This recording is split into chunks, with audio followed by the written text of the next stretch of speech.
கரூர்ல 41 பேர் படுகொலை செய்யப்பட்டதற்கு காரணமான நடிகர் விஜய் எங்கேயாவது அந்த சம்பவம் குறித்து அழுதோ வருந்தியோ எங்கேயாவது தமிழ்நாட்டு மக்கள் ஏதாவது காணொலி பாத்துருக்கீங்களா?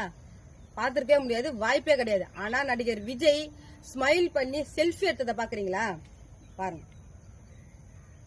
அந்த கரூர்ல அங்க சில மணி நேரத்துல அங்க மரணம், அந்த சம்பவம் நடக்கிறப்ப அங்கிருந்து எஸ்கேப் ஆகி அவரு தனி விமானம் மூலியமா சென்னை விமான நிலையத்துக்கு வராரு.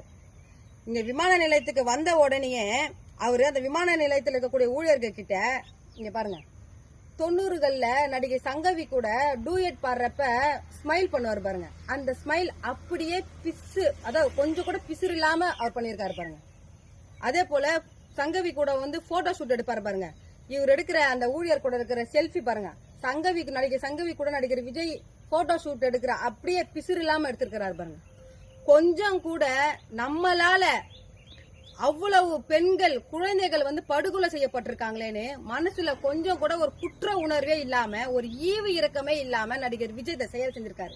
இதுதாங்க நடிகர் விஜய், இதுதான் நடிகர் விஜய். இந்த இழிவான செயலை தமிழ்நாட்டில் இருக்கக்கூடிய விஜயோடைய ரசிகர்களும் விஜயோடைய ஆதரவாளர்களும், விஜய்க்கு வக்காலத்து வாங்குறீங்க பாருங்க சில அரசியல் கட்சி தலைவர்கள்லாம் கிண்டல் கேலி பண்ணி, அவங்கெல்லாம் நடிகர் விஜய் மனித இனத்திலேயே இப்படி ஒரு குணாதிசயம் மனித இனத்துல இருக்கக்கூடாது, இப்படி ஒரு ஈவு இறக்கமற்ற ஒரு செயலை நீ செய்யறன்னு யாராவது தமிழ்நாட்டில் இருக்கக்கூடிய ஒரு மானமுள்ள ஒரு தலைவன், அரசியல் கட்சி தலைவன் யாராவது நடிகர் விஜயை பார்த்து கேள்வி எழுப்பி கண்டனம் தெரிவிச்சிருக்கீங்களா? இல்ல. மாறா மாண்புமிகு அமைச்சர் அன்பில் மகேஷ் பொய்யாமொழி அவர்கள், அவருக்கு 2 ஆம்பளை பிள்ளைங்க தான் இருக்கு, அவருக்கு பெண் குழந்தைங்க இல்லைன்னு பல இடங்கள்ல அவரும் அவருடைய மனைவியும் வருந்தியதா பல இடங்கள்ல அவர் அதை சொல்லி ஃபீல் பண்ணிருக்கிறாரு. அந்த விஷயத்துலதான் 6-7 பிஞ்சு பிள்ளைங்க, பெண் குழந்தைங்க எதுக்காக நம்ம இறந்தோன்னு தெரியாம சவக்கடங்குல செத்து போய் கிடக்கிறப்ப அந்த மனுஷன் போய் மனசுல அவருக்கு ஈரம் இருக்கு.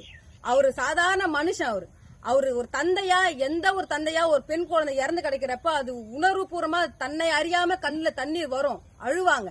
அந்த ஒரு செயலை நீங்க தமிழ்நாட்டில் இருக்கக்கூடிய சில அரசியல் கட்சி தலைவர்கள் அரசியலுக்காக, அந்த ஓட்டு அரசியலுக்காக, அரசியல் பிழைப்புக்காக நீங்க கேலி கிண்டல் செய்றீங்க. தமிழ்நாட்டு மக்கள் இத புரிஞ்சு கரூர்ல மரணம் அடைஞ்ச 41 பேருக்கு நீதி கிடைக்கிறதுக்கு நம்ம எல்லாரும் ஒன்றா இணைந்து போராடணும். தமிழ்நாட்டு மக்கள் எங்களுக்கு உறுதுணையா இருக்கணும்னு இந்த காணொலி வாயிலா வேண்டுகோள் விடுக்கிறேன்.